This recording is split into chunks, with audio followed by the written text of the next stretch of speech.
اِنَّا أَنزَلْنَاهُ فِي لَيْلَةِ الْقَدْرِ، ہم نے اس قرآن کریم کو لیلۃ القدر میں رمضان کی طاق راتوں میں سے کسی ایک رات میں اتارا۔ وَمَا أَدْرَاكَ مَا لَيْلَةُ الْقَدْرِ، اور تمہیں کیا معلوم کہ لیلۃ القدر کیا ہے؟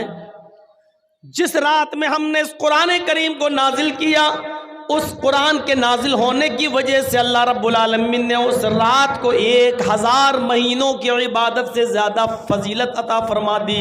لیلۃ القدر خیر من الف شہر، اس رات کا جاگ لینا 1000 مہینوں کی عبادت سے زیادہ بہتر ہے۔ 1000 مہینوں کی عبادت ایک طرف اور اس ایک رات کی عبادت ایک طرف، اور اس ایک رات کی عبادت 1000 مہینوں کی عبادت سے زیادہ افضل۔ اب آپ اندازہ لگائیے اس رات کو یہ فضیلت کیوں ملی؟ قرآن کریم کی برکت سے۔ آپ ان بچوں کو معمولی مت سمجھیے،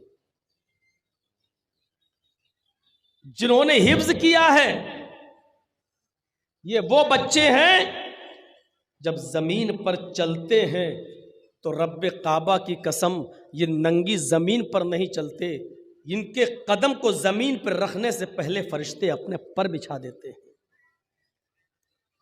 سمندر کی مچھلیاں قرآن کا علم حاصل کرنے والوں کے لیے سمندر میں دعا کرتی ہے، آسمان کے فرشتے ان کے لیے رحمت کی دعا کرتے ہیں۔ غور کیجئے، یہ قرآن جس شہر میں نازل ہوا اللہ نے اس کو ام القری بنا دیا۔ قرآن جس مہینے میں نازل ہوا اللہ نے سید الشہور بنا دیا۔ قرآن جس رات میں نازل ہوا اللہ نے اس رات کو لیلۃ القدر خیر من الف شہر بنا دیا، 1000 مہینوں کی عبادت سے زیادہ بہتر۔ یہ قرآن جو فرشتہ لے کر آیا، وہی فرشتہ تورات بھی لے کر آیا تھا، وہی فرشتہ زبور بھی لے کے آیا تھا، وہی فرشتہ انجیل بھی عیسیٰ پر لے کر آیا تھا، لیکن اس وقت وہ ایک معمولی فرشتہ تھا، وہ صرف فرشتہ کہلاتا تھا۔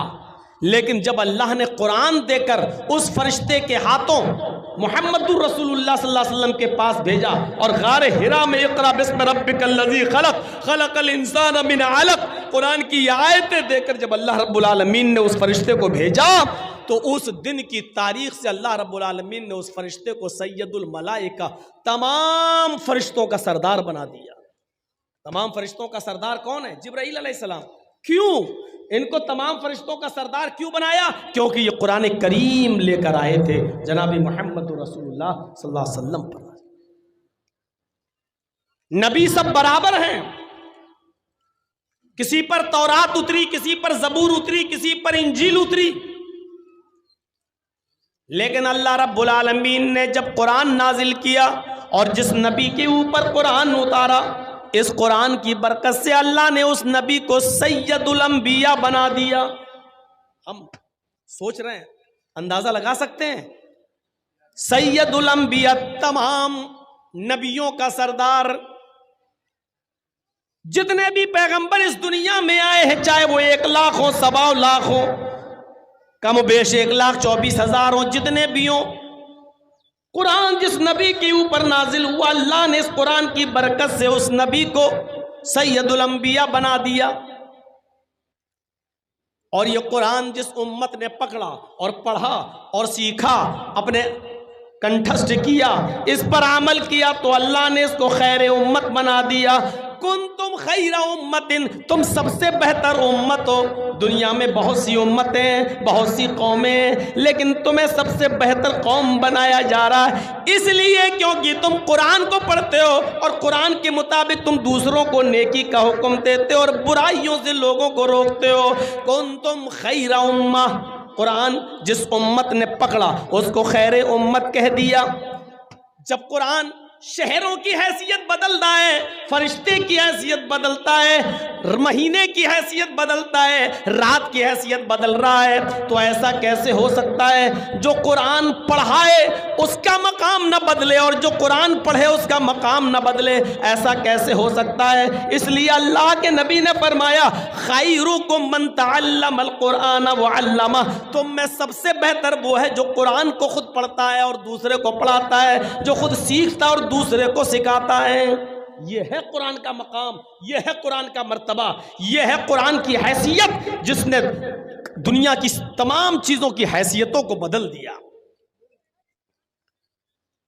اللہ کے نبی فرماتے ہیں ان اللہ یرفع عن ھذا القرآن اقواما ویضع به الاخرین، اس قرآن پر عمل کرنے کی وجہ سے اللہ رب العالمین بہت سی قوموں کو ترقی دیتا ہے، عروج پر پہنچا دیتا ہے، ثریا عطا فرماتا ہے، اور قرآن چھوڑ دینے کی وجہ سے اللہ رب العالمین بہت سی قوموں کو ذلیل کر دیتا ہے، رسوا کر دیتا ہے، بہت سی قوموں کو نیست و نابود کر دیتا ہے۔ یہی قرآن ہے جس کی وجہ سے اللہ قوموں کو عزت بخشتا ہے، یہی قرآن ہے جس کی وجہ سے اللہ رب العالمین اگر چھوڑتا ہے کوئی اس پر عمل نہیں کرتا تو اس کی وجہ سے قوموں کو ذلیل کر دیتا ہے۔ قرآن جو سنتا تھا اس کے دل کی دنیا بدل جاتی تھی۔ آج یہ قرآن ہم سنتے تو ہماری زندگیوں میں انقلاب کیوں نہیں آتا؟ ہمیں بتائیے میرے بھائیوں، کیا تاثیر بھی کبھی بدلتی ہے؟ برف پہلے ٹھنڈا تھا، آج بھی برف ٹھنڈا ہے۔ آگ پہلے گرم تھی، آج بھی آگ گرم ہے۔ مرچ پہلے بھی تیکھی تھی، آج بھی تیکھی ہے۔ نمک پہلے بھی کھارا تھا، آج بھی کھارا ہے۔ چینی جب بنی تھی تب بھی میٹھی تھی، آج بھی چینی میٹھی ہے۔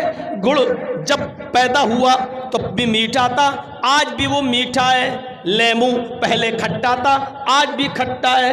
دنیا کی کوئی چیز اٹھا کر دیکھ لو، کسی چیز کی حیثیت میں ہم چینجنگ نہیں دیکھتے ہیں، تبدیلی نہیں دیکھ رہے ہیں۔ مرچ جب پیدا ہوئی تو تیکھی، آج بھی تیکھی۔ نمک پہلے کھارا، آج بھی کھارا۔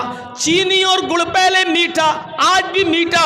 میرے بھائیوں، پھر قرآن کی تاثیر کیسے بدل گئی؟ پہلے جو قرآن پڑھتا تھا اس کے دل کی دنیا بدل جایا کرتی تھی۔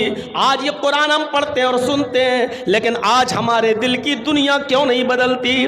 آج اس قرآن کی تاثیر کیسے ختم ہو گئی؟ یہ قرآن تو وہ تھا جو بڑے سے بڑے غصے والے انسان حضرت عمر فاروق جو غصے میں تلوار لے کر محمد رسول اللہ کی گردن اڑانے کے لیے جا رہے تھے، لیکن سنا کہ میری بہن اور بہنوئی مسلمان ہو گئے، اسلام لائے۔